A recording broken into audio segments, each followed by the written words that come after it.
Welcome back ناظرین، اب P T I کا موقف بھی جان لیتے ہیں کہ پاک امریکہ تعلقات کس نوعیت کے ہونے چاہیے اور نیٹو سپلائی کی بحالی کے اوپر شرائط کی بات ہو رہی ہے. آپ کیا سمجھتے ہیں، پی ٹی آئی کا کیا موقف ہے اس پر؟ دیکھیے، جیسے میں نے پہلے عرض کیا، نمبر ایک یہ ہماری جنگ نہیں ہے، لہٰذا سپلائی لائن کا ہمارے جو موقف ہے وہ یہ ہے کہ اس کو بالکل بحال نہیں ہونا چاہیے، کیونکہ جنگ ہماری نہیں ہے. ہم امریکہ کے ساتھ دوستی چاہتے ہیں، ایک سپر پاور ہے، ہم اس کو ڈینائی نہیں کر سکتے. ہم چاہتے ہیں ہمارے امریکہ کے ساتھ بہت اچھے تعلقات ہوں، لیکن ہم ان کی غلامی کرنے کے لیے تیار نہیں ہیں کہ جناب وہ چونکہ ہمیں ایڈ دے رہے ہیں تو وہ ہمیں ڈکٹیٹ کریں کہ ہم نے کیا کرنا ہے کیا نہیں کرنا ہے. ہم نے اپنے ملک کو جہنم بنا دیا ان کی بات سن کے. ان کے ساتھ اس جنگ میں ساتھ دے کے ہم نے اپنے ملک کے اندر ایک جہنم بنا دیا، خودکش حملے شروع ہو گئے.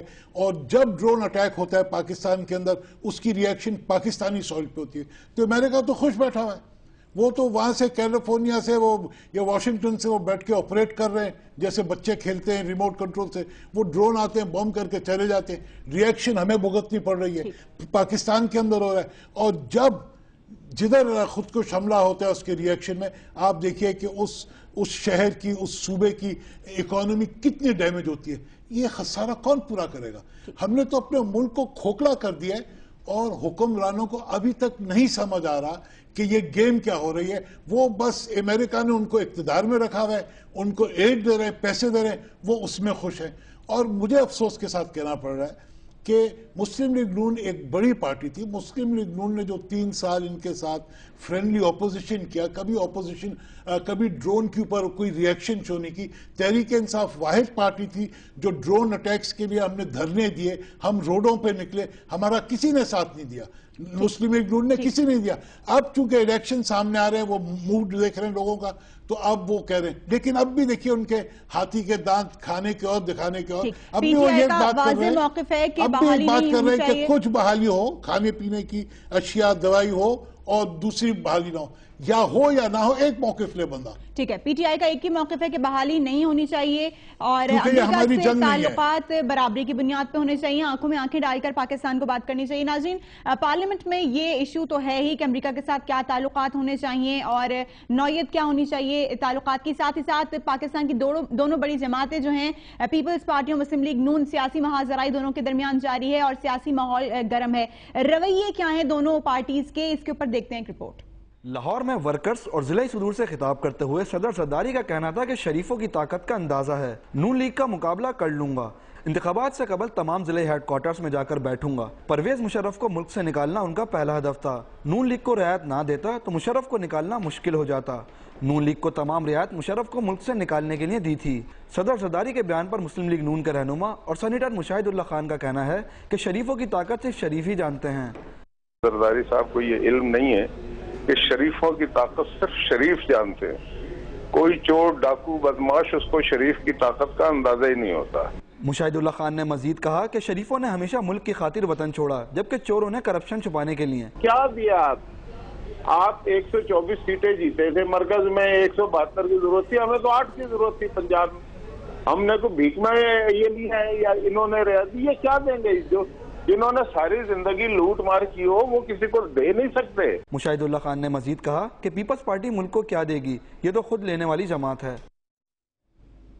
سیاسی ماحول گرم ہو چکا ہے پوری طریقے سے. یاسمین رحمان صاحبہ سے جاننا چاہوں گی. یاسمین رحمان صاحبہ، لاہور میں خالصتاً پارٹی ورکرز کے اجلاس میں شریف برادران کا ذکر کہاں سے آ گیا؟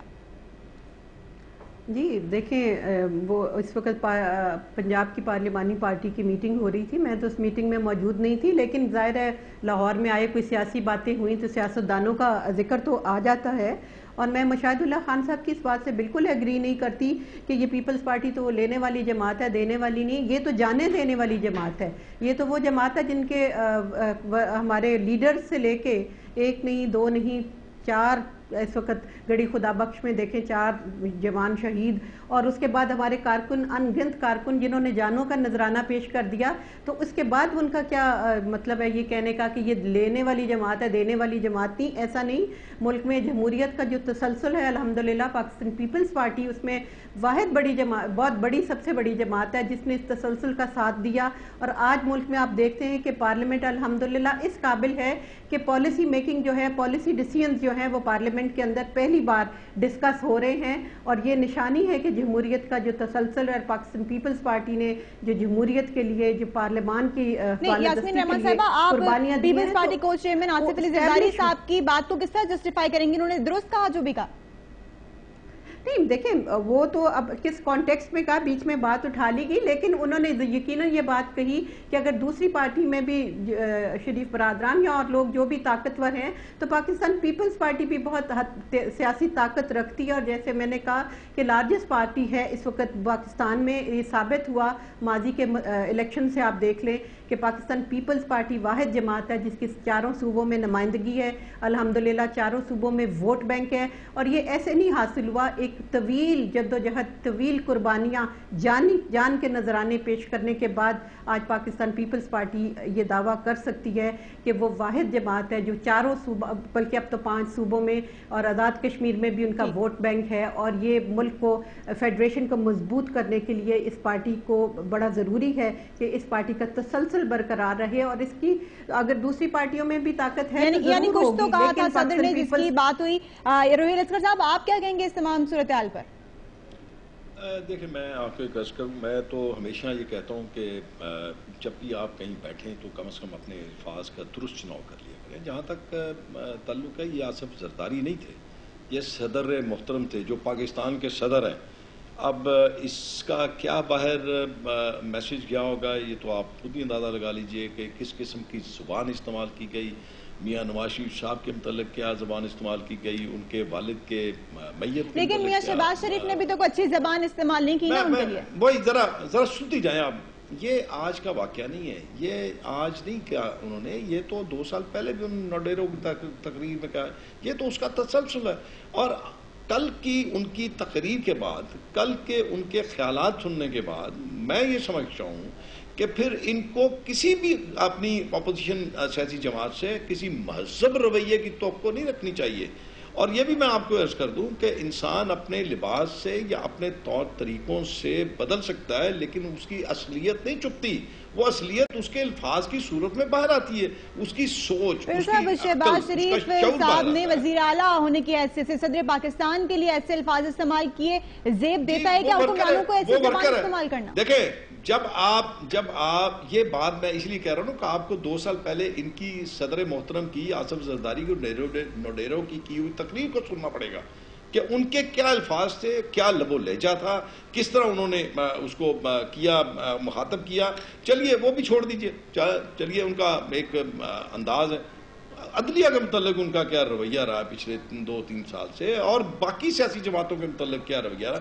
یہ پی ٹی آئی کے یہاں بیٹھے ہوئے گبول صاحب، ان کے جو لیڈر ہیں ان کے متعلق جو وہ باتیں کرتے ہیں، جس القابات سے وہ نوازتے ہیں، تو میں ان سے کوئی کسی چیز کی بعید نہیں کرتا، لیکن ایک بات میں آپ کو عرض کر دوں کہ جو پارٹی ورکرز ہوتے ہیں ان کا لب و لہجہ بالکل مختلف ہوتا ہے اپنے جلسوں میں۔ آپ میاں نواز شریف صاحب کا لب و لہجہ دیکھ لیجئے، آپ ان کی تقریریں سن لیجئے، آپ ان کے الفاظ سن لیجئے، وہ اپنے بدترین، لیکن میاں شہباز شریف کی ہم نے ان کی بھی زبان شہباز شریف جو ہے وہ ورکر ہیں پارٹی کے، وہ پارٹی کے ورکر ہیں، اور ورکر سے آپ اس قسم کی توقع کر سکتے ہیں، لیکن پارٹی سے آپ اس قسم کی توقع نہیں کر سکتی۔ اور اگر پارٹی کا، میں گزارش کروں، دیکھیے یہ پیپلز پارٹی، روحیل اصغر صاحب گبول صاحب کی بات بھی سن لیتے ہیں کہ وہ کیا کہہ رہے ہیں۔ پیپلز پارٹی اور نواز لیگ میں جو نوک جھوک چل رہی ہے اور ایک طوفان بدتمیزی کا جو مظاہرہ ہو رہا ہے اور پوری ملک سن رہی ہے اور دنیا دیکھ رہی ہے، یہ بہت افسوسناک بات ہے۔ اور میرا یہ خیال ہے کہ جب ان کے پاس ایشوز ڈسکس کرنے کے لیے نہیں ہے، آپ دیکھیں پاکستان کس بحران سے گزر رہا ہے، اور یہ ایک دوسرے کو پرسنل اٹیکس کر کے گزار رہے ہیں۔ آپ نے اٹیک کرنا ہے تو آپ پالیسیز پہ تو اٹیک کریں، آپ یہ تو بتائیں، میری گزارش سنیں، یہ تو مزاج ہی بن گیا ہوا ہے۔ ایک ایشو کے اوپر آپ کو ڈسکس کریں، بجلی کا ایشو دیکھ لیں، گیس کا ایشو دیکھ لیں، اس ملک میں بحران ہی بحران ہے، نوکریوں کا ایشو ہے، اس کے اوپر کوئی ڈسکشن نہیں ہو رہی ہے. بہت بڑی پارٹی ہے مسلم لیگ نواز, یہی پیپلز پارٹی کے آنکھ میں آنکھ ڈال کے بات کر سکتی ہے, ان سے کہہ سکتی ہے اور پریشر دے سکتی تھی, روڈوں پہ آ سکتی تھی بجلی کے لیے. 3.5 سال یہ روڈ پہ نہیں, اب الیکشن سر پہ نظر آئیں تو ان کو ساری برائیاں نظر آنے لگ گئی ہیں. تو یہ میرے خیال میں صاحب خدا کا خوف کریں, کچھ اپنے آپ کو سمجھنے کی کوشش کریں, کیونکہ پی ٹی آئی کے پاس قومی اسمبلی میں, صوبائی اسمبلی میں ریپرزنٹیشن نہیں تھی, اس لیے ان کے پاس اور کوئی راستہ نہیں کہ وہ سڑکوں میں مارے پھرے. اچھا, ہمارے پاس تو آپ نے چونکہ اسمبلی میں آ گئے, آپ اسمبلی میں آ گئے اور آپ کو کھانے کو بہت مل رہا ہے, تو آپ کھانے سے آرام سے بیٹھے ہوئے اپنے محلوں میں. تو توڑ پھوڑ کی نا لوگوں نے, سڑکوں پر آ کر ہی کی توڑ پھوڑ. تو آپ یہ پتہ کیا چاہتے ہیں, یہ چاہتے ہیں کہ اس جمہوری نظام کو تباہ و برباد کر دیں اور یہ خوش رہیں. نہیں, آپ جمہوری نظام رکھیں اور ملک کو تباہ کر دیں. بہت شکریہ, جمہوری نظام رکھ کے ملک کو تباہ کر دیں. بہت شکریہ یوسف قبول صاحب آپ کا بھی, اور شیخ رویل اصغر صاحب آپ کا بھی بہت شکریہ, یاسمین رحمان صاحبہ آپ کا بھی بہت شکریہ. بات اصل میں یہ ہے کہ ایشوز پر بات ہونی چاہیے, ذاتیات پر بات نہیں ہونی چاہیے, کیونکہ ذاتیات پر بات جاتی ہے تو پھر بہت دور تک نکل جاتی ہے اور ایک دوسرے کے خلاف اس قسم کی باتیں کہہ دی جاتی ہیں, ایسے الفاظ استعمال کیے جاتے ہیں جو کہ حکمرانوں کو اور ایک عام آدمی کو بھی زیب نہیں دیتا. اپنی آراء سے آگاہ کر سکتے ہیں کب تک @DawnNews.tv کے اوپر. بہت شکریہ, اللہ حافظ.